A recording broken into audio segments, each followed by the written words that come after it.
Hot Mic is brought to you by Red Wing Shoes of Fargo. Built to last. 3003 Main Avenue, Fargo. We had a thriller last night in Moorhead. Full recap of the state champs versus the state champs. Plus Tim Bergstraser on a reunion with the Bison. Hot Mic starts now. Hot Mic with Dom Izzo. Really? Really, Dom? No. I like what Dom's doing. Okay. Dom Izzo. Jeez, come on, Dom. What do you think I am, a magician? Yeah, I'm fired up, Dom. What else could I say? Absolutely. It was great to get on the field, and then Dom came up to me, and I'm trying to walk away from me. I just wanted to enjoy myself out there. Hot Mic. Great job. There's got to be some kind of intelligent question about something. Coach Dom Izzo, WDAY in Fargo, North Dakota. Can you give me a layup or something? Hot Mic. Presented by Northwestern Mutual. That program is second to none. On the networks of WDAY. You know, if it's not about sports, I find it very hard to concentrate. Here's Dom Izzo. Good Wednesday morning. Welcome to the It Feels Warm edition of Hot Mic on WDAY Extra. KSFL TV, good morning everybody in Sioux Falls, KMBN in western South Dakota, and all parts in between at Inforum.com. It is a Wednesday, the 21st of January. On the back half already here of the first month of 2026. Good morning everybody, welcome to the show. I am Dom Izzo, host of said program. On a busy Wednesday, our Bison Media Zone show back today with a special guest who will join us in studio.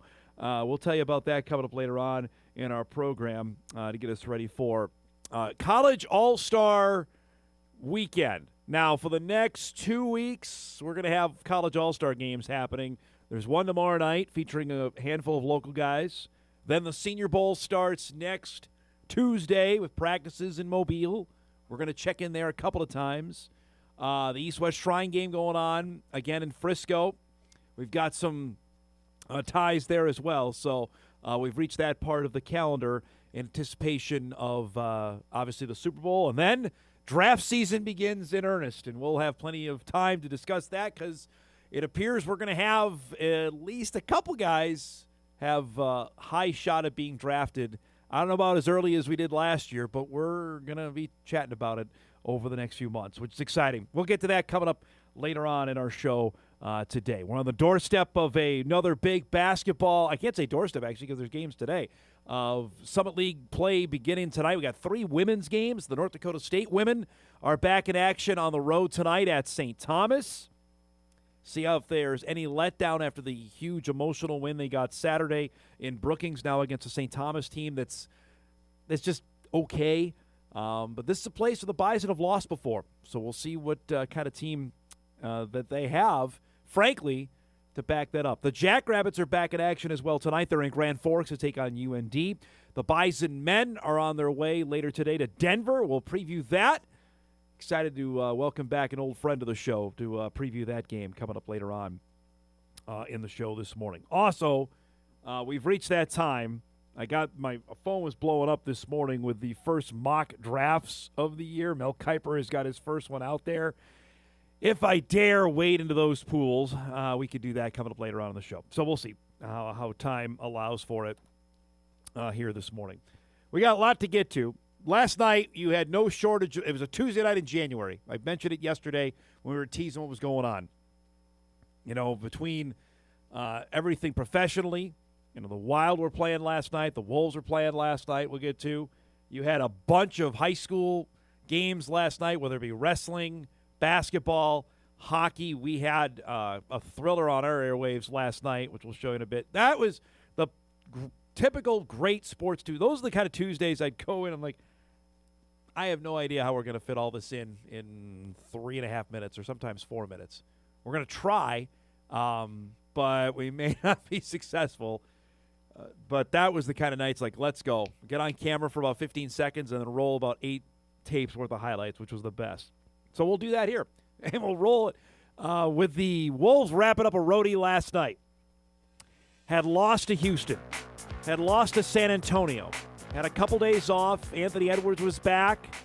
The Wolves are playing the Utah Jazz last night as a 10.5-point favorite on the road. And through the first 3 quarters, if you went to bed early last night seeing Ant do this, thinking, I don't know. Well, the Wolves won by, 13. Wolves won by 20. Fourth quarter showed up. Utah decided to get hot in this game. Ace Bailey, who they drafted from Rutgers, who said he was going to play for the Jazz, got hot. You see, Wolves are down 5 here with a minute to go. Ant gets loose, dunks here, and the foul. He had 38. It's a 2-point game. But they had no answer for Keontae George. Yusuf Nurkic gets the rebound 3 times. George is open in the corner. He had 43 last night. This is, Rudy Gobert, you got to get the board. Keontae George was sensational. Career high. The Jazz win it 127-122. Again, look at Utah's record there, folks. Coming into last night, they were 15 games under 500. This is a game you do not lose. This is so similar to last season when the Wolves would inexplicably lose horrendous games to bad teams. And last night is another prime example. They gave up 43 to the Jazz in the fourth quarter. They were outscored 43-26 and lose 127-122. So all of a sudden, after they had put together some really good games and it got up all the way to second place in the Western Conference, now they lose to the Rockets on Friday in a game similar to this, that they were playing well, then Durant got hot, they had a couple shots, they lose. The game with the Spurs was great on Saturday. San Antonio made a couple extra plays, they win. And then last night, so now you wake up this morning and they're in 7th in the Western Conference. They went from 2nd to 7th. That's what happens when you lose 3 games in a row. That's how tightly packed things are. The Thunder are running away with it, right? But between the Spurs and the Wolves is separated by a total of 3 games. And you have 6 teams in there. So now they got to come home. They have the Bulls coming up tomorrow night. Then they've got back-to-back games with the Golden State team that just found out that Jimmy Butler is done for the year with a torn ACL. So I don't know if you chalk it up to they were ready to go home, but you can't lose to a team like Utah and give up 43 in the fourth quarter. And not to Keontae George, who was unbelievable. 43 points in 39 minutes for the first-round pick out of Baylor a couple years ago. If you had that, more power to you. You know who he was. Wolves fans do now. So that wrapped up. That goes on top of what happened in Montreal last night. The Wild were on the other side. They were wrapping up a road trip as well, but they had won their first 2 games on the road. They had won in Buffalo. They had won in Toronto. Wrap it up against Montreal last night, against a Canadiens team that is almost identical in the league standings. I don't know what's gotten into Vladimir Tarasenko lately. John Hines, the head coach, spoke to him, and man, he's turned into the old Tarasenko with the Blues. Makes it 1-0. It's 2-1 in the second. Brock Faber risks home this one from the point. His 11th goal of the year. He'll play for the Americans at the Olympics. We're tied at 2. Now it's 3-2. Wild have a power play. Kaprizov's shot is deflected. The loose puck, and there's Tarasenko to knock it home and tie the game at 3. Now under 30 seconds to go. Canadiens control it. Cole Caulfield bangs home a one-timer. The former Wisconsin Badger, his 25th of the year. I mean, that is, I don't know, you can't save that. Wallstead didn't even see it. That's your game winner. If the Canadiens steal 2 points, getting a goal with 15 seconds to go to beat the Wild. 4-3 the final. As Minnesota loses for the 14th time this season. The roadie, 2-1. You'll take that. They're still tied with Dallas for second of the Central Division standings. Trying to explain the NHL playoff structure is folly because they have the 3 best teams in the league are all in the same division, and they're all going to have to play each other in the first 2 rounds, which is dumb. Wild will be back home Hockey Day in Minnesota is coming up this weekend. Of course, they'll be back home to celebrate that in Hastings, Minnesota. I want to chat more about that maybe later in the week. I'm sure Sam may have more on that on Friday's show as well.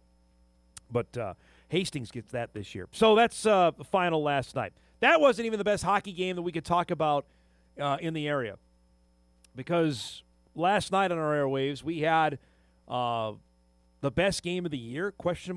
Locally on the ice between the reigning state champions in North Dakota and the reigning state champions in Minnesota, between Grand Forks Central and Moorhead, which don't play all that often.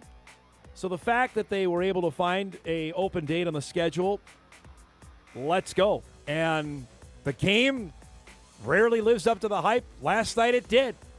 We'll pick it up in the third period. 3.5 minutes to go. Evan Warner will tie it from Moorhead here on a power play goal at 3-3. Spuds get the attack. Brandon Mickelson finishes it off.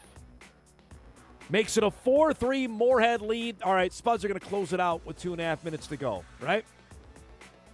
Well, Central kept on coming. 90 seconds left in the game. Nolan Marto gets loose. He scores and forces overtime at the Moorhead Sports Center last night. In OT, 3 minutes in, Central on the attack. Gavin Walkenfoos is down there. He bangs home the rebound. And how about Grand Forks Central? They go into Moorhead and beat the Spuds last night. 5-4 in overtime. You could see the reaction. That's a big-time win. You got to give tip of the hat there to the North Dakota state champs for going and doing that. As Walkenfoos told our Andrew Haugland from the forum afterwards, quote, "It feels good to beat a top Minnesota team. The boys played well." And the fact that they were able to score with 90 seconds left to tie it and then go in and win the game in overtime, you take that. Spuds came in as the number 2 ranked team in Minnesota. Just their second regulation loss of the season. Only other loss was to the top ranked team in Minnesota hockey, which is Minnetonka. That's a quality win for Central last night. Fun game. Sam and Dean did a great job calling that. I caught the very end of that to see the Central game-winning goal last night. So fun one on Extra. And congratulations to the Knights. We know we're going to see them at the state hockey tournament here in Fargo in about a month here. As I look at the calendar, yeah, we're a month out from state hockey tournament season. So it is right around the corner. Congrats there. Fun game last night. That's what Tuesday night, when you got a bunch going on, that's the kind of stuff you want to have. We got a packed show coming up for you here today. Our guest lineup is brought to us by Northwestern Mutual. Drew Trafton will join us in just a few minutes on the eve of card tipping season. His Seattle Seahawks are still alive. They will play in the NFC Championship game. They won't play. They will host in the NFC Championship against the Los Angeles Rams. We'll chat about that and a couple other topics coming up here in just a few minutes. At 10 o'clock, Denver men's basketball head coach Tim Bergstraser will join us, former Dragon head coach. We used to do this every Tuesday. Glad he didn't big-time me, forget me. Denver's got North Dakota State coming into their building at Hamilton Gymnasium tomorrow night. We'll chat about that. The reigning Summit League Player of the Week is his guard, Carson Johnson, former Dragon, of course, who was the NSIC tournament MVP, one of 6 players from around the area that went. The second highest leading scorer on Denver is Jeremiah Burke, who spent the last 2 years with the Bison and really couldn't get on the floor at NDSU. So there's going to be some emotion in the building tomorrow night. We'll chat with Tim about that coming up at 10 o'clock. And as I mentioned, it's Bison Media Zone Wednesday. The legend himself, and he'll tell you, Randy Hedberg will join us here in studio coming up at 10:35. Where we'll chat a little bit of everything. You mentioned All-Star games with Cole Payton heading to the Senior Bowl. Get Coach Hedberg's thoughts about that. He coached Nathan Hayes, for you Bison fans out there wondering about the future of the Bison quarterback position. We'll chat about that. There's some other things I always like to get them riled up with. We'll do that coming up at about 10:30. So that's our Bison Media Zone guest here today. Excited about that. That and a heck of a lot more here on a busy Wednesday morning. We are just getting started. We'll take our first break. Hot mic off and rolling. We're back after this on WDAY Extra, KSFL, KMBN, and Inforum.com.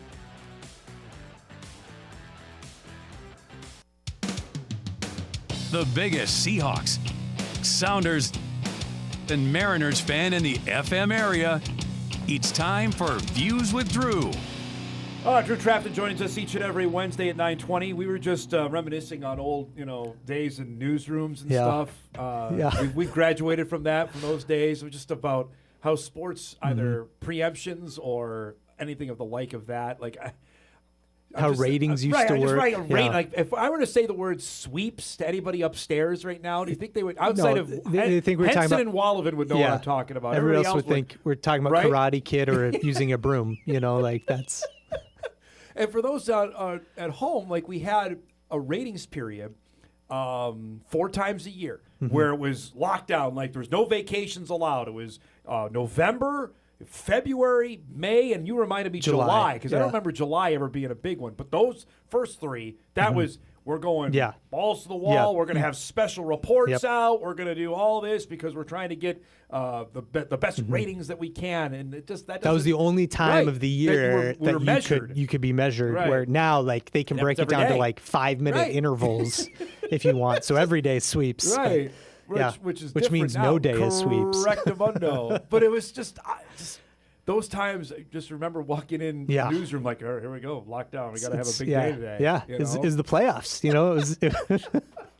It's just that's so. Yeah, and it's not that long ago. No, I mean it's. Think about that. How long ago was that? I mean, 10 years ago we were still doing it because we were talking about the NFC Championship game, and you went home for the Broncos Super Bowl win over the Seahawks, or over the Seahawks over the Broncos. In what was that? 20. That was February of 14, right? Yeah. And we were still doing sweeps at that time. Yeah. So that's 12 years ago. Yeah. It's not that long ago. No. But the following year, when the Seahawks lost to the Patriots, I was here. I was anchoring the I was actually like probably not that far off of this footprint that I'm sitting in right now because this used to be our newsroom. Yes. And so I watched a lot of the game from where I was sitting, and my daughter and wife came over for the end of. She was weeks old at the time, or like a month old, and Jody, our sports guy, at the time on the weekends, I was holding my daughter in my arms because we worked hard to get that newscast done. Just like wait for breaking news, whatever. And Amy was going to take care of whatever came in. Like they took good care of me that night. But Jody had his phone on, like pointing at me the moment that Marshawn, we had the ball at the 1, and he's like, "Oh, this is going to be great. I'm going to get Drew reacting to the Seahawks winning back-to-back Super Bowls. Yes. He's holding his newborn daughter. This is going to be a magical moment." And you see, I'm holding her, and you could see the Malcolm Butler interception happen in real time because I almost dropped my kid. I was just. It was like sag. I was just the life left my body, and it was just you could see my face. Just it was awful. That's fantastic. He did that same thing to me. Not nearly as big a deal because my team never will play in said game, but I was anchoring the sports. It was a Friday night. Yohan Santana was pitching for the Mets and threw the first no-hitter in Mets history. This is slightly before you started working with us because this is when the sports office were over here, right? You remember those days. Oh yeah, right? yeah. And I had the game. MLB Network flipped to the game, so of course I had it on, and I have no athletic ability. I jumped 3 feet in the air. The last out of that, and Jody got it on camera with it. You have proof of your vertical. Hilarious. Every year it comes up on my feed. I'm like, wow, that was a fantastic. Yeah. But that's fantastic. And people, people who don't understand why sports matter, there you go. That's the core of it. Elation of victory and the agony of defeat. So on the scale of 1 to 10, what is the excitement level then for Sunday? It's 41. Yeah, it's way up there, and I just know it because.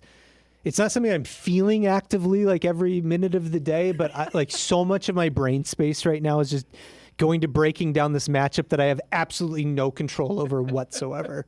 It's I just think about it constantly. Yeah. I will talk myself into the Seahawks are winning this game by a lot. And then I'll swing 5 minutes later and be like, there's no way. The Rams have us. They got our number. And I didn't even it's flip crazy. On the game because I watched the end of the Bills-Broncos game, and then it was time for Jack Mann to go to bed, and I'm helping with that. So I come upstairs, and the game was over.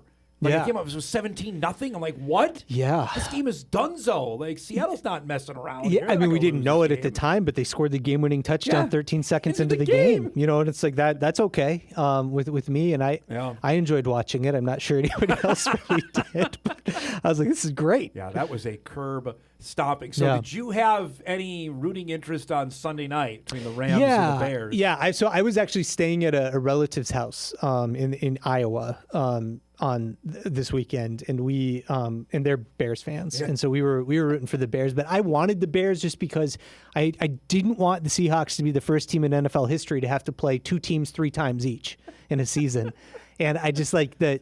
I liked some of the matchup possibilities, and I liked the idea of McDonald getting to do his defensive magic against Caleb Williams a little bit. Against Ben Johnson.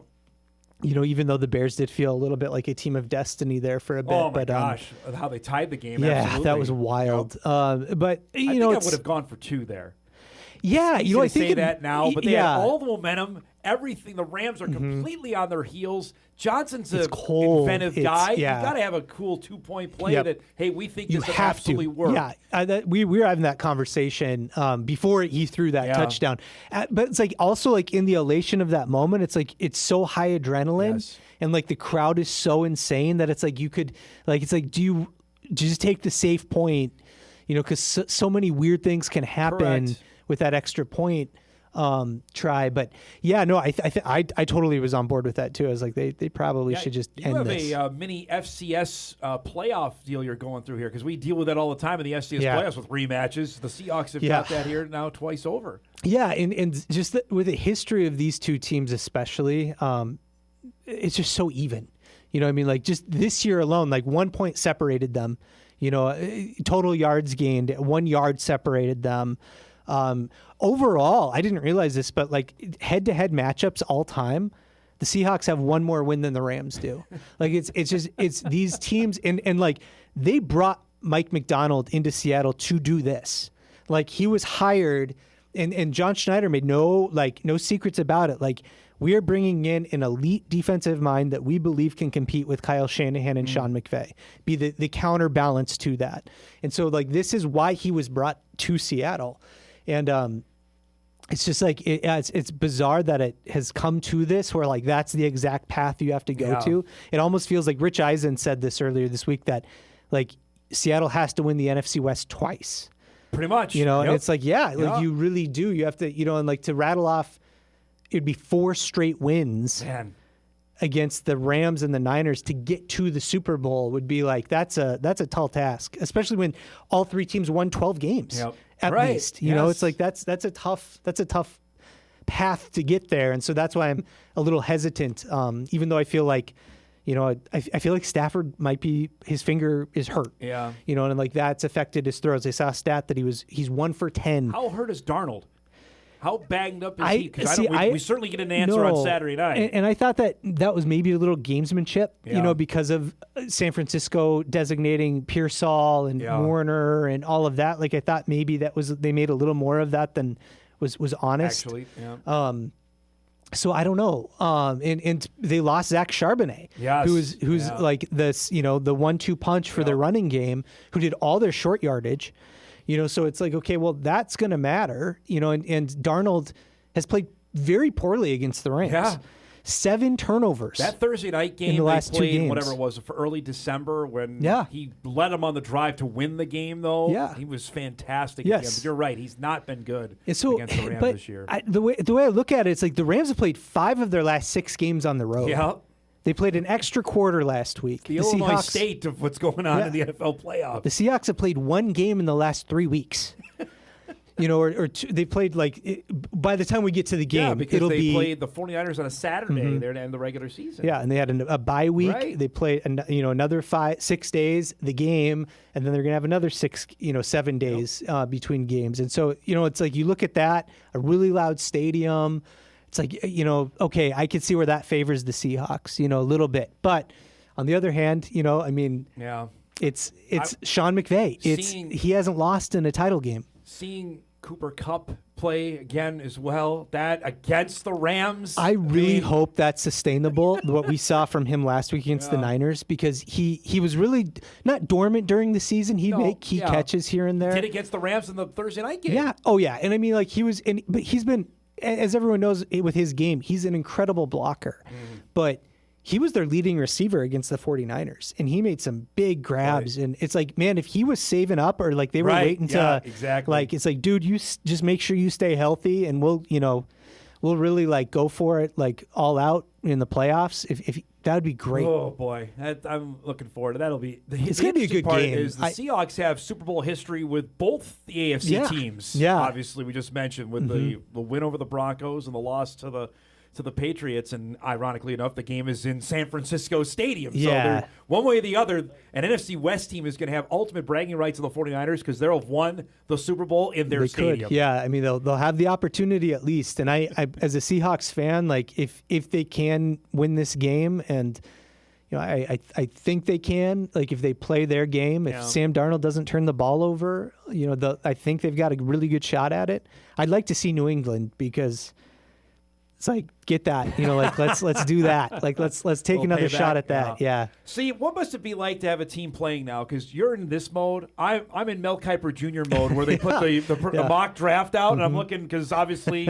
the Jets have the second pick in the draft. That's where I'm at. Always. Yeah. Always. Well, I mean, late January, it'd be nice to have my team still playing. This wasn't on my radar. I mean, I think heading into the season, I thought they were a 10-ish win team, and that they could make the playoffs and maybe make some noise in the playoffs, but I wasn't expecting this. You got to take your opportunity. When you get your shot, go for it. Because you never know. Like, I mean, you look at the Lions a couple years ago, and I remember Dan Campbell's post-game presser where he's like, that might have been our only shot. And at the time, that sounded kind of ridiculous, right? Because they looked like load to bear for years to come. And then, it's like, no, he's right. Years later, and ask Dan Marino. Ask, like, there's so many of these players. It's like you might get one shot. So you're right. You have to take advantage. Kiper has the Jets taking Ty Simpson at 16, the Alabama quarterback.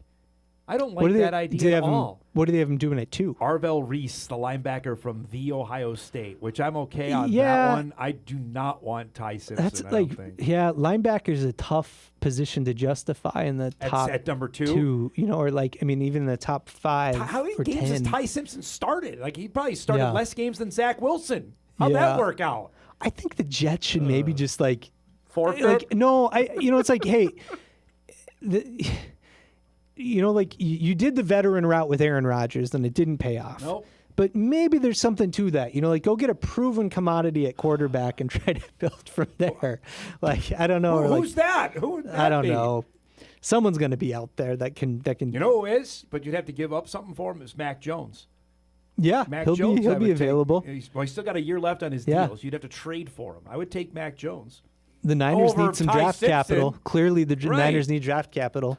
They can't stay healthy. Last thing, because I got an email on this. Dom, will you ask Drew how he reacted to the governor of Montana declaring yesterday was Montana State Day? Yeah. And they had a whole parade through Bozeman over the weekend.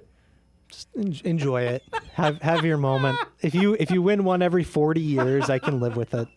That's how I feel about it. If they do this again next year, I saw that like a lot of polls coming out. Those too early. So Craig Haley emailed me Monday night asking me about what I thought about his list because he obviously had Montana State 1. Yeah. He said, "Hey, I heard with the Bison lost, will the Bison still be good at 2?" I'm like, or South Dakota State at 2, and I said I would have NDSU still at 2.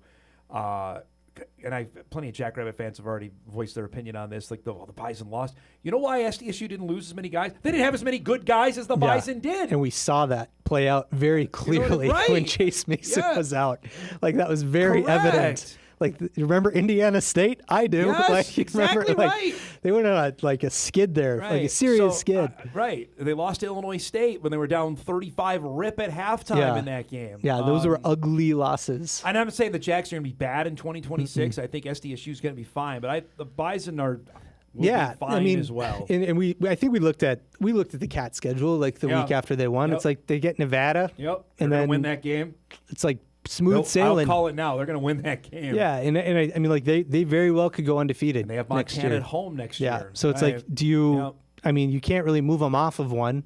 until they lose, and they won't. I was optimistic. We got to roll here. That the amount of guys that stayed at the FCS level that this year was. I mean, there were obviously guys that left and are going to go on and to Power 4 schools, but there were overwhelming. There was a lot of guys that actually decided to return, which says something, I think, for the level of play that we have at the FCS. For sure. And maybe there's this idea now that maybe we can win a national championship. Yeah, maybe. Maybe if you stick around and build something like, hey, maybe we can squeak in. Yeah. I still think it's like 5 teams, honestly. Yeah, I mean, there should be. Yeah, there should be. But it's like with NDSU losing in the second round, it was like, okay, maybe there's like that little bit of daylight there. Yep. All right, so no phone calls from like 5:25 to 9 o'clock. Might not get a response. No text messages. Don't call me. Depends on the score of the game, probably. Because I made the mistake. I texted you during the Grizz game. Yeah, I was a little sour. Things weren't going well, Dom. Don't do that. Again, what must it be like to have a team that's good, playing in relevant? I mean, I have no idea what that feels like. It's been a long time. Yeah, it's the way of sports. Yeah. Great to see you, man. Enjoy the game Sunday, all right? Thanks. Drew Trafton joins us each and every Wednesday at 9:20. All right, we'll break. We come back. Got a couple other things to get to. Again, Tim Bergstraser joining us from Denver coming up at 10. Back on Hot Mic right after this.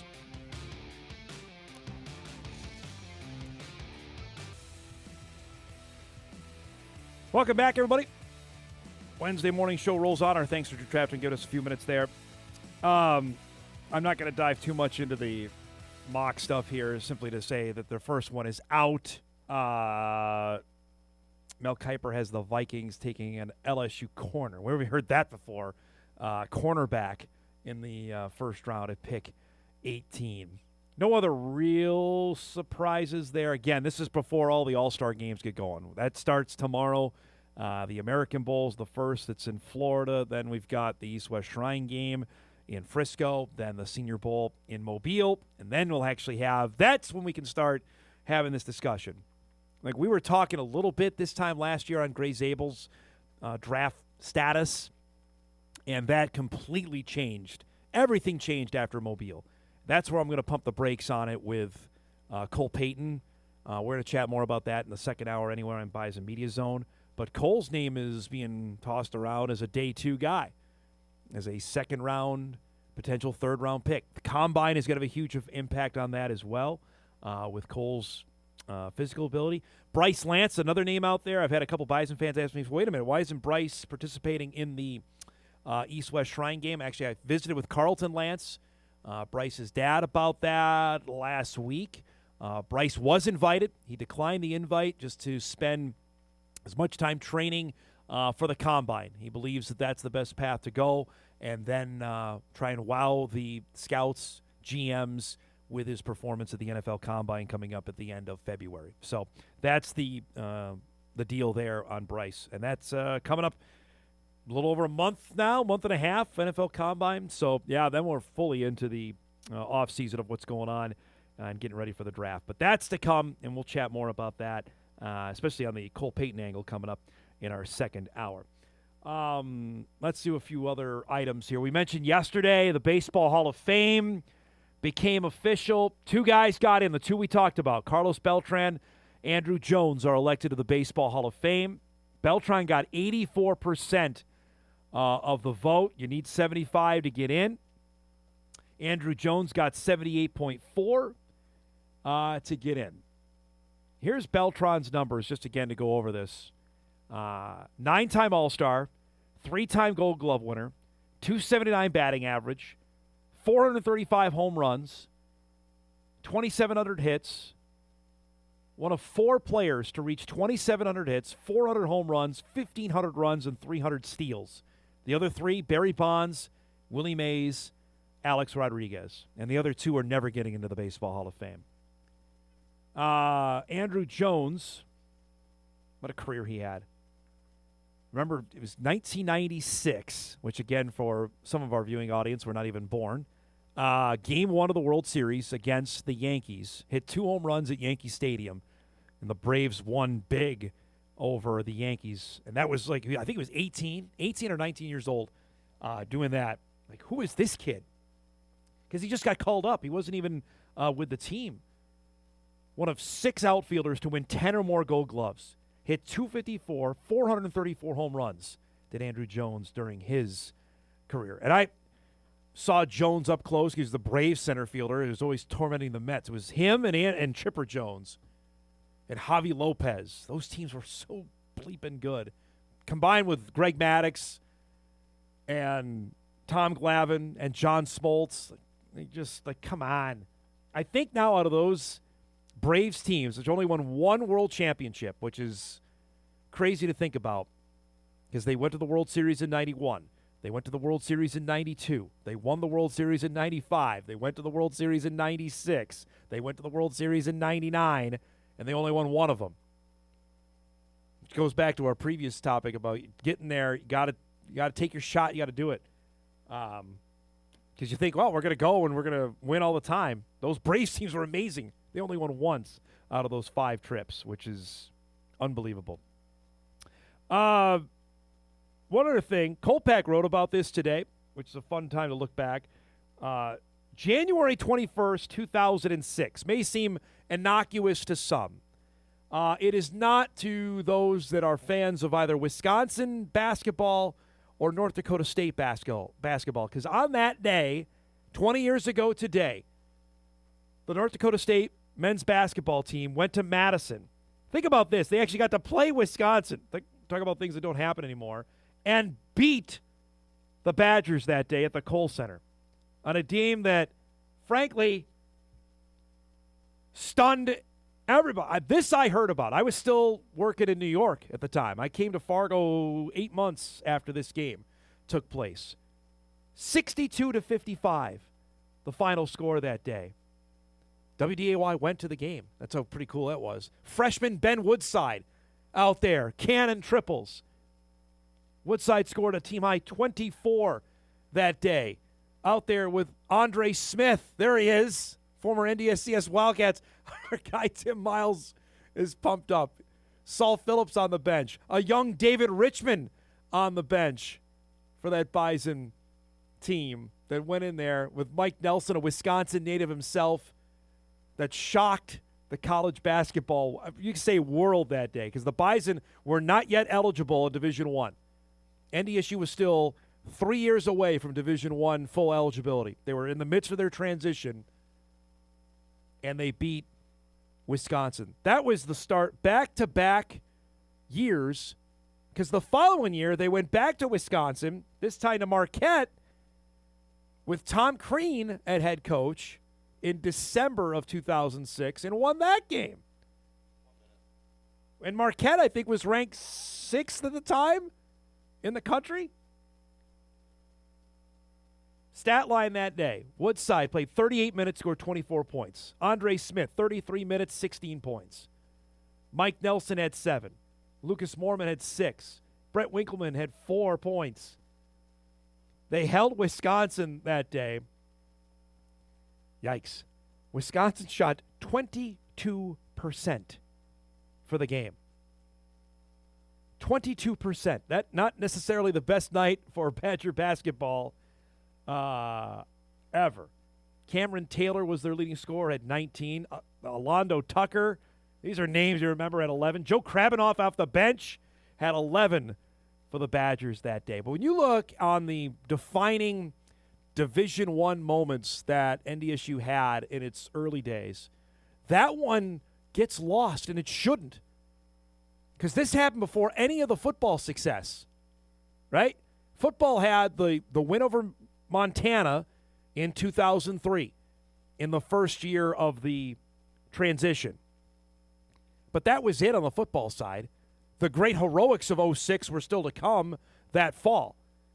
But this is forgotten in the pantheon of, heck, the game over Marquette, the Bison won in basketball. Certainly all the football accomplishments that happened. I'm talking not lately. I'm talking in the early years of the D1 transition. This game is lost, and it shouldn't be. I definitely remember being in New York at my previous job that I was at before I moved here, seeing this on ESPN, the North Dakota State beat Wisconsin. That was headline news in the college basketball world that day. It was at 11 a.m. tip time as well at the Kohl Center that day. And the great Ryan Peralt, NDSU's sports information director, he was the basketball SID before he became the football guy, and told me, I tweeted this out a couple years ago, that it was in between Wisconsin hockey home games. They played hockey the night before, changed over the ice, back to basketball, and then as soon as the game got done, the basketball game, they changed it out to get ready for a hockey game that night. Told me the great Scott Miller, the late great Scotty Miller, of course called Bison basketball forever, was still doing post game when they had to get him out of there because they were changing over to the hockey rink that day. One of those unbelievable early memories, because the Bison would go, and this is the time when they could play those games because nobody knew about them. So they could get games with Wisconsin, with Marquette, with Texas Tech, with Iowa State. I'm trying to think of the early, because we travel. I went to Texas Tech, because Texas Tech that year was coached by Bobby Knight. We went down there in, November of 06. I'm standing on the floor interviewing Tim Miles after the game in Lubbock, that we would go to those. I'm trying to think a couple other headline games that they played in the early days of the D1 run. But because they would get they can't get them now, but they could then. January 21, 2006, North Dakota State 62, Wisconsin 55. Wild. All right, let's break. We'll come back. We'll wrap up our first hour. Tim Bergstraser coming up in hour 2, and much more here on a busy Wednesday morning edition of Hot Mic. Returns after this. All right, wrapping up our first hour. I got the actual text that Ryan sent me. This is it, off the Bison-Badger game. Saturday, 11 a.m. tip between Wisconsin hockey games Friday and Saturday nights. Still remember coming out of the postgame press conference and seeing Scotty Miller finishing the radio broadcast alone at one table left in the middle of the Kohl Center as workers rushed to convert the court back to ice. That's one of those core memories, I think, for the early days of the Division I era, because it would flying by the seat of your pants. Didn't know. I mean, that was January, right? So 9 months later, the Bison football team is playing at the Metrodome against the University of Minnesota in front of 60,000 people. That's another one of those. And again, Minnesota won that game 10-9. It's another one of those, wow, this is different than it happened in the past. It's now 20 years since then, so we're, I don't know if numb is the right word. Other things have happened to experience, but in those early days, that was brand new. It's fun. Email comes into the show talking about where earlier with Drew. Dom, I know you're just speaking in a general sense with this, but after this year's early exit being fine is unlikely to be anywhere close to meeting expectations next year for North Dakota State. It's too early for this as a talker, and there's always pressure to win at NDSU, but there's going to be a different kind of pressure on everyone next year. I think there's some truth to that. Well, I guess when I say fine, I'm like, they're not going to fall off a cliff and be 3-9 next season, because I think that's preposterous, because there's still plenty of talent on the team. To the other part, there will be a different kind of pressure, I think, after how it ended. I will say it's going to be a completely different team, knowing the personnel that is gone, regardless if it's graduation or through the portal. Expectations are still championship or bust, but the added, what's the right word, caveat of them being defeated early and the taste in the mouth of the last time they played, yeah, that's a thing. That'll be a thing for, I think, through the preseason and through fall camp, and then once the games begin, I think that goes away until maybe the playoffs come back around, and then it'll be a talker again. It'll be 3 times it'll be a talker. In fall camp, it will be the week they play Illinois State, because Illinois State comes to Fargo next year, and then the opening game of the playoffs. That's when I think the specter of what happened at the end of last year will resurface, in my opinion. At least that's, I believe, when we would bring it up. After that, this is a new-looking team. There are some characters that are back that have played large roles on last year's squad, but by a large sense, especially defensively, you're going to have some guys that are going to be asked now to play much larger roles than they have in the past at defensive end, at linebacker, at corner. Yeah, that's going to look completely different. But when I look at the FCS as a whole, like who else didn't lose guys? Montana State lost guys. Maybe not huge impact guys. Still lost some guys that were really good. Illinois State did. South Dakota did. As much as Brookings doesn't want to admit it, South Dakota State lost a couple good players too, whether it's to graduation or through the portal. That's the whole part of this. That's the fun part of restocking, reloading, and see what's going to happen. It'll be fun to talk about it throughout the offseason and get ready for the new year. So I do appreciate that email. That's a good point, and perspective will definitely, I think, be different once the season gets ready to roll when we get to late July. Let's enjoy a little bit of the offseason before that. All right, we'll break. We come back. We'll start our second hour. We'll chat some hoops. Big one tomorrow night for the Bison men. They're heading to Denver, and they got a familiar face and faces they'll be seeing. Tim Bergstraser is one of them. He'll join us when Hour 2 of Hot Mic begins after this.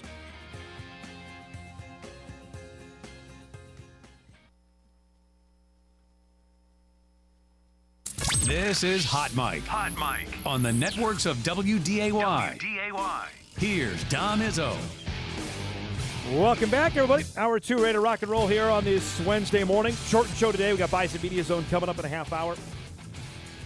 Summit League basketball schedule restarts tonight. We got 3 women's games coming up. The Bison women are on the road at St. Thomas. We'll feature Jory Collins on the show tomorrow to chat about that and get ready for NDSU's 3-game homestand. They got South Dakota beginning on Saturday. The North Dakota State men are on the road. They leave later today to begin a 2-game road trip where they'll head to Denver and Oral Roberts. And Denver means a trip, final time actually, to Denver as members of the Summit League, which we'll get to in a second. It also means a reunion of sorts with guys that we know pretty well from Moorhead, Minnesota. It's great to have Tim Bergstraser back with us, head coach of the Denver Pioneer men's basketball team. We used to do this on Tuesdays. He was good enough. He didn't blow me off. He's a big timer now in Division I and joins us here. It's great to see you, bud. How you been? I've been fantastic. Like last time, man, when I got Dom Izzo on the phone in all caps. It's locked into the phone. I saw that pop up. I put a smile on my face. I couldn't respond quicker. So, I mean, life's been good. And I mean, we're just in the thick of the season right now where it's very competitive, a lot of sleepless nights, but it's a fun part of what we do still. Well, I appreciate that, and thanks for doing this. So I'll dive right in. Just has Summit League basketball been what you thought it would be? Yeah, and I don't want to say like I came into the Summit having all the answers, because I definitely did not. But there's just no breaks, period. Like whether you win or lose, no matter who you play, whether it goes in your favor or not, there's another really, really good team there sitting and waiting for you.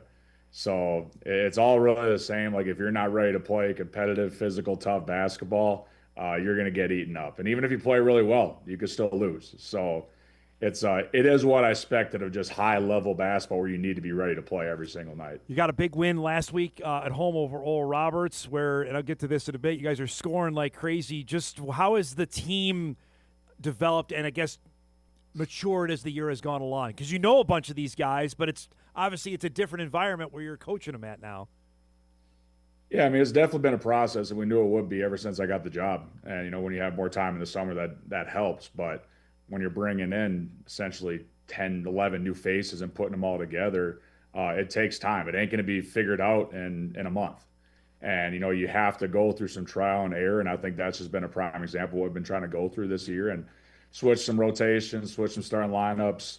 We're on a phase right now, like I think it's no secret. We just need to trust our bench a little bit more and trust guys. Like I've traditionally played, 6 to 7 guys, a lot of minutes, but I think for our group, like we need to trust other guys to give us some production. And I think that we showed that in the Oral Roberts game. I thought that was pretty good. But if I'm looking at where we were first day of summer workouts to where we are now, there's a lot of ups and downs. Have to be patient. I've had to be a lot more patient. I've had the luxury of when I was at MSUM, we'd bring in maybe 1 or 2 transfers a year. Yeah. So we had our players, like essentially they were running the program. And I think that's where we had a lot of success.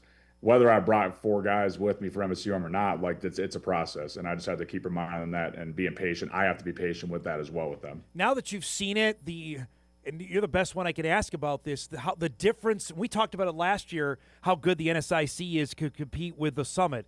Now that you've brought D2 guys to the D1 level, is that line even blurrier than what we talked about last year?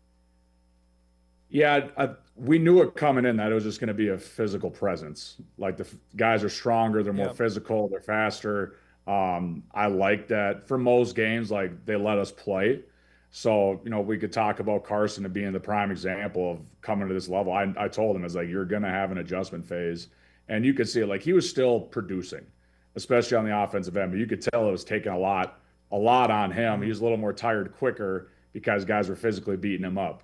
But now I don't want to say he's used to it, but he's definitely he's got to get a little more accustomed to it. So I think that's been the biggest thing is just guys are huge in this level. Like I just think there's more depth. Yeah.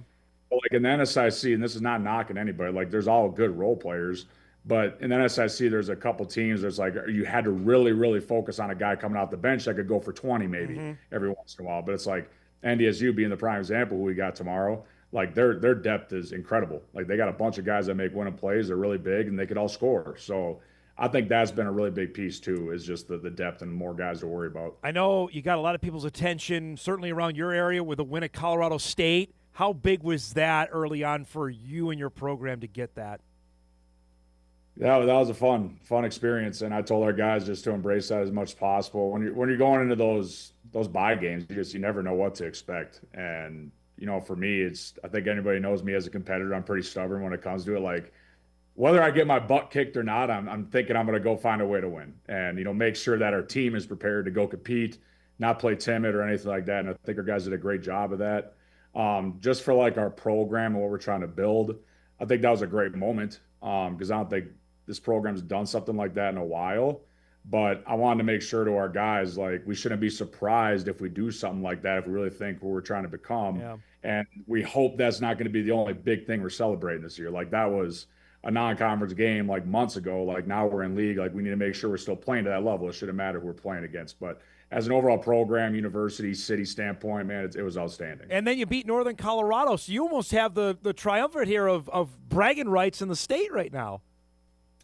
Yeah, I ain't gonna say it's bragging rights by any means. We did our job, and we played really well those games. And when you play in those Colorado in-state opponents, like your guys are gonna be ready. But like I said, we should play like that all the time then.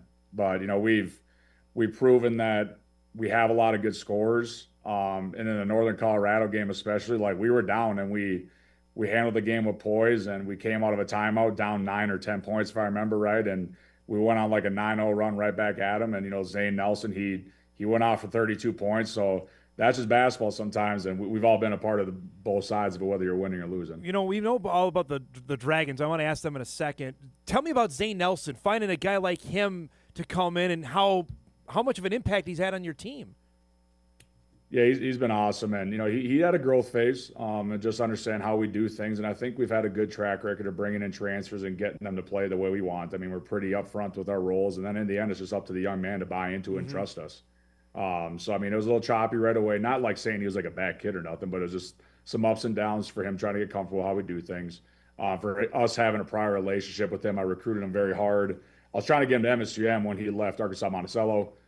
Didn't work out. He went to Missouri Western, and then obviously when he put his name in the portal again, he was like, "Well, I've been waiting for you to call this whole time, coach." Like, all right, well, let's get this done then. So, but he's a bigger scoring guard, and I mean he's done a much better job of being like a really good scorer / facilitator for us. So, him playing to that level, I think, relieves a lot of pressure off Carson as well. So that's been very helpful. So Carson is the reigning Summit League Player of the Week, which I think for those of us that saw him play, there's maybe no surprise in that. How has this transition gone for him? How as much this time last year, you and I are talking about him getting minutes for the first time. Now here we are as a Division I player. Can you describe that of where the last 12 months have been for him? Well, it's just it's always a testament to who he is as a human being and the work that he puts in and just the level of confidence that he has. I mean, he's very grounded in his faith. I know he keeps God in the center, which is always awesome. I like to do the same thing, but it's a great story. I mean, if you really look at last year, how it folded to where we are now, we're very fortunate that he wanted to come here to Denver as well. But I'm always going to say it. I said it last year as well. I'm not surprised with what he's doing, especially on the offensive end. He's a very humble young man, and he wants to be coached. He's always trying to find ways to improve his game, tighten up his game. He knows the biggest thing, that which he's done an incredible job since day one to where we are now, is just the defensive end. I mean, he would admit it. He was getting exposed early on, but he's a fighter and he has a lot of pride. And whether he's stopping you or not, he's done a lot better job at least having a lot more fight and keeping guys in front and playing more physical and getting used to the physicality. So, we all know, anybody that plays him knows, like, he could get a lot of points pretty quickly, and he's going to be a main focus for a lot of people on a scout. So again, it's kind of the same balance, like I said, with Zane. I always told Jacob Beninga the same thing too, is like, how can we put two things together of you being a really, really good scorer, but still realizing when do you need to facilitate for our team? So now it's North Dakota State. All games are, I know, important. This one carry a little different weight. The Bison are humming the way they are. They're in first place. Describe the anticipation at your place for this one tomorrow night. I don't want to say it's like anything special. Like, obviously, I've been around the Bison program for nearly a decade, so I think I know a decent amount how they operate, and that's why I got a lot of respect for them. They keep it pretty simple. They're a very well disciplined team. They play extremely hard and physical. They don't really beat themselves, man. And we're gonna have to play good basketball, and that's how it should be anytime you play anybody in this league. But if we don't play rock solid, tough physical basketball against this team, it could get pretty ugly. But I am anticipating that, it's going to be a pretty good crowd here. Like I said before, I like the buzz that we have going around the city right now, and especially their program. I think we're putting a product on the floor that people like to watch, especially on the offensive end, not so much the defensive side, unfortunately. We're going to keep chipping away at that. But I'm expecting I want it to be a competitive game. I mean, I think it's going to be a challenge for both of us. They do a lot of really good things. I think when we're all locked in and we have everybody bought into what we're really trying to do, I think we could be a pretty dang competitive basketball team. I think we've proven that, but now we just got to do it consistently. So for any fan, I mean, I would really expect that's a game you're going to want to go watch. I think it's going to be one that a lot of people, even if they're not in Denver, are going to be keeping an eye on. What stands out to you for this year's Bison team? They're different than the team that you played last year in that exhibition game. Yeah, they're very different. And, last year they were just chucking threes and obviously at a high rate. Like, I don't blame them, but I give a lot of credit to, I know that staff pretty well, and for them to lose the pieces that they did and to reload, and obviously they had some very good just nucleus guys return, but for them to reload with what they did and put those pieces together, and for them to be doing what they're doing right now, it's pretty impressive. And I think the biggest thing for them is, like, yeah, they're different, but I think they could beat you in just a multiple different ways. Like, they still shoot the three pretty well. Obviously, don't shoot it as much as they did last year, but there's certain games, like, they really light it up from the arc. And if you take those away, then they could beat the crap out of you in the paint and try to dominate you on the glass. So you can tell it's just a Richmond style basketball team. Like, they play really hard and physical. They got a lot of fight to them. So I'm sure he enjoys coaching them. And obviously I got to respect that, because that's the kind of teams I want too. I want guys that just play with a lot of fight to them. Now you're in it now, so I'm really interested. This week is huge in your city. The Broncos are playing to go to the Super Bowl coming up on Sunday. The Avalanche are rolling. The Nuggets are the Nuggets, who unfortunately Jokic isn't playing. How hard is it to say, hey, we've got a good product here to come cover us? You were covered all the time. I like to say we did a pretty good job of covering the Dragons. How is it there, now that you're in it, to say, we want some attention, we've got a pretty good product here, fighting with what I just said that's out there for the sports time right now? Yeah. Well, I mean, when you win, it brings attention. So we got to do that. Yep. I mean, ain't no secret formula, but there's a lot of really, really good, high-quality media support out here that I think they're really doing a good job of pumping it out there. But the one thing that I've really learned since I've been here, even before I came here, but they just love sports in Denver. They got a lot of pride for their sports. And I know they've wanted to have some success in the basketball program as well, so we take a lot of pride in that. But with that being said, I think that's given us some good juice for people to come to Hamilton. And I'm going to keep putting it out there that we have something worth coming to and want to be a part of a fun atmosphere, supporting a team that's going to have a lot of pride in playing for Denver. But we want to keep building this program to what we really believe is going to be here moving forward, and that's we could believe is going to be real rewarding.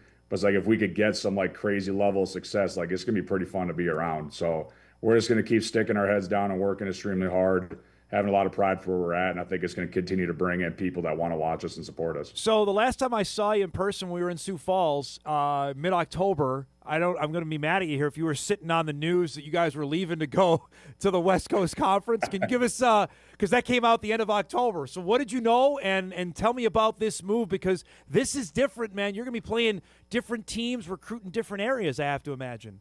Mm-hmm. I promise you wholeheartedly, I had no idea. And everybody out there thinks I do. The funny story around here is because they sent us a text super early that morning saying, all right, we got a staff meeting. And it was on Halloween. So I'm driving in, not thinking like, I'm thinking it's a Halloween party at 9 a.m., And then we show up all head coach like, yeah, we're going to WCC. It was like, oh, it got leaked before the meeting. Yeah. But yeah, that world, that day turned the world upside down a little bit because, I mean, it's a massive leap going to the WCC. And we're basically playing like NBA type players now. I'm not saying there's not any guys that in the summit that can't have an opportunity. Yep. I mean, like anybody that knows basketball at this level, like it's high level ball. So it's exciting. There's going to be a transition phase to it. I can't wait. I think it's a perfect fit for Denver. And from what I've learned, especially when I talk to people that have been around this program for just years and decades, this is something they've been fighting for like 30 years. Wow. Trying to get into WCC. So I think people are very happy about that aspect. And like I said, the transition phase is going to be big. There is a reality to it when you're going to, thank God Gonzaga's leaving, but it's like you still got to worry about like a lot of the other teams that are fighting near the top. But, it is going to be different. We're not going to be playing in the Dakotas anymore. We're going to be playing out in Malibu and San Diego. But it's I'm very excited for it. I think just for the university, for the exposure of our program. Majority of our alumni are from the West Coast as well, from what I've learned too. But yeah, I can't wait. I can't. It's like the balance right now for me. I'm never going to lose focus of our team right now. I can't. Yeah. Like that's the most important thing for me. But like I still do need to get prepared as much as possible. Us as a staff do need to look forward a little bit and try to get prepared for that because it's a big leap. I mean, we're talking Santa Clara, Portland, St. Mary's, Pepperdine. I mean, for those who follow basketball yourself, you know how good those teams are. And I'm interested as well. How much does that have to change your recruiting footprint now that you got to look west for guys? Is that just come with the territory of where you're playing now? Yeah, I think it'll help us get West Coast guys, which is still kind of like people say we're a West Coast school. I had to learn that when I really got the job. I don't think we are, but it's like I think we are more West Coast. I don't think we're a West Coast school, but recruiting-wise, 100%. I think it does allow us to dip into a little more of that West Coast. Guys knowing that even if they are like out in California, if they come to Denver, they know they could be going back to play near home. But ultimately, for us recruiting, we're going to put that net out as big as we can, and we're just going to try to know exactly everybody that's out there and do they fit how we do things as a program. But yeah, our recruiting, that's why I said like that same day when we found out the news, like our recruiting mindset flipped so quickly. Yeah. We had like a 2 or 3 hour staff meeting. Like we got to get to work as much as we could, at least get our minds wrapped around like, all right, what's the vision of what we need to do now here in this next step while still focusing primarily on our current team. Last thing, Bud, and I really appreciate you doing this morning. Describe how much support you still feel from back here, text messages from people watching your team, and the anticipation you're going to be in Fargo in a couple weeks when this comes back around of what the support is still being in Fargo and Moorhead. It's been outstanding, and I pray on it every day, man. Like I got such an incredible support system. I got a really good circle of people around me that love what we're doing. So it's nothing I'm ever going to overlook or neglect. But yeah, I've been keeping good eye on the Dragons. Like I'm still one of their biggest fans. I've watched basically every single game. I'm not going to step into Kemp's world. I'm letting him do his thing. Kemp's doing an amazing job, especially after we really cleared the roster out with him. But even just like I think we got a taste of it too when we went to St. Thomas. I mean, if you would have saw the section of fans that we had at the St. Thomas game, awesome. Like, that was like a tournament game, 100%. It was a very good atmosphere to be there. I mean, we had, I don't know, 200 to 400 fans there if I had to guess. Nice. So, that it's very heartwarming when you got a lot of people there that love our program, love our guys that we have. Everybody always loves to see family. So it'll be, again, I'm very focused on trying to do what I can to beat the Bison tomorrow here in Hamilton. But I do know looking forward, like coming back to Fargo, like that's going to be a fun moment, seeing a lot of people I haven't seen in a long time. All right, travel to Vermilion and Brookings, is that better than travel to Winona and give me another one, St. Paul? Or Iowa? Yeah. Fayette, Upper Iowa. Yeah, that's another one. I love Brooks and I love Eisner for both those programs. Now it's a new coach at Upper Iowa, but that was my least favorite trip. That was the worst. I don't think anything's ever going to top that. So, again, we fly, so that's very new for me. Yeah, right. The only ones we're really driving to is when we play Colorado schools, so that's been very new to me just to fly for everyone. But hopping on a bus, I kind of miss those bus trips every once in a while. Well, you better get used to it for your next leap for next year, man. You're gonna be traveling a little bit airplanes there. It's great to see you, bud. Thanks so much for doing this. Good luck tomorrow night. We'll see you in a couple weeks when you're back here. Okay. Sounds good, man. Good to see you. There he goes, Tim Bergstraser, head coach of the Denver men's basketball team. Pioneers have the Bison coming up tomorrow night, 8 o'clock Central Time start. Denver can score it. They're averaging 85 a game. To the part where he's talking about Denver defensively, not so great. They're giving up 87 a game. And we saw what that Bison team can do scoring the basketball. That will be a fun one to follow tomorrow. All right, we'll take our final break. We come back. We'll wrap the show up. Remember, we got Bison Media Zone with the Hall of Famer. I have to say that. It's in the script. Randy Hedberg going to join us in about 10 minutes. Back to wrap. Look at that. The sun out in Grand Forks. It's like two different worlds weather-wise. Back to wrap things up after this.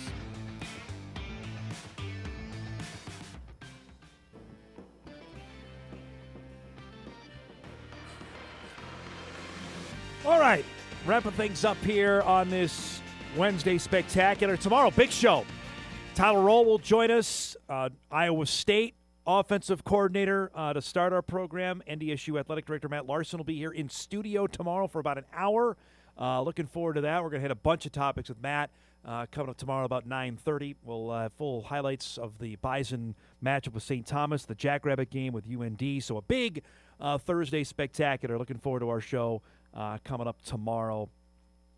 There is get inch closer to NFL championship weekend. There's another story out today because you're going to see, if you follow this, there are a bunch of players that will be heading into the portal today. You're like, wait a minute, I thought the portal closed on Friday. It did, but with the holiday thrown in on Monday, there are still administratively names that can get in there. So today is probably, you're going to see a bunch more names potentially pop in, and something we'll keep our eyes peeled on that.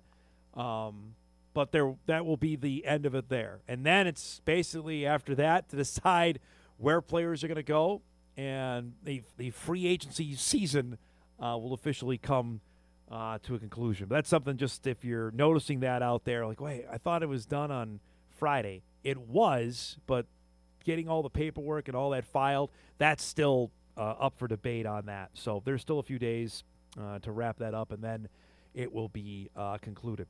Big 12 announced today its upcoming football schedule in terms of dates and who's playing where. I can tell you there's only one Week 0 game. That's the North Carolina TCU game in Dublin. That's going to be taking place. Week 0 is now the first week of the FCS season. I'm just looking at potential FCS, FBS games. Abilene Christian is playing Texas Tech early on. Let's see. Kansas State has Nichols this year. Kansas is playing LIU. Our friends at Iowa State, Jimmy Rogers' first game at head coach will be against SEMO. We know them. They'll have a new look there at quarterback. Our guy Jax Leatherwood went in the portal. Let's see. Arizona's playing Northern Arizona. They normally play them, or Arizona State does NAU. West Virginia plays Coastal Carolina. Utah is Idaho. So there's a couple of FCS, FBS games early on. The SEC is announcing, I believe, next week. The Big Ten has its coming up next week as well for who plays when and where. We knew the who part of it. We didn't know the when on it. That's the intriguing part. That's why the NFL schedule is such a big deal when that comes out in April, is that we already know the who. We just don't know the when of when they're playing. Like the Vikings already know their 17 opponents. Just don't know the lineup of when they're happening. That's the big deal of it. It's unbelievable. We built a whole offseason about it. All right, let's do some what to watch before we get out of here.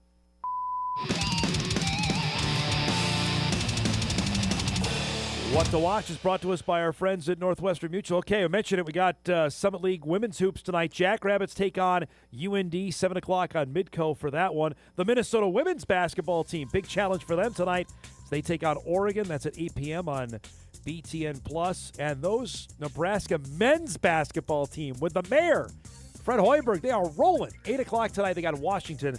That's on the Big Ten Network. Our thanks to Tim Bergstraser and Drew Trafton for joining us this morning. If you missed any of the show, you can podcast it later today at Inforum.com. You can watch a full replay on WDAY+. We'll step aside now. Bison Media Zone with the Hall of Famer Randy Hedberg is coming up. Back on Hot Mic. We'll see you tomorrow.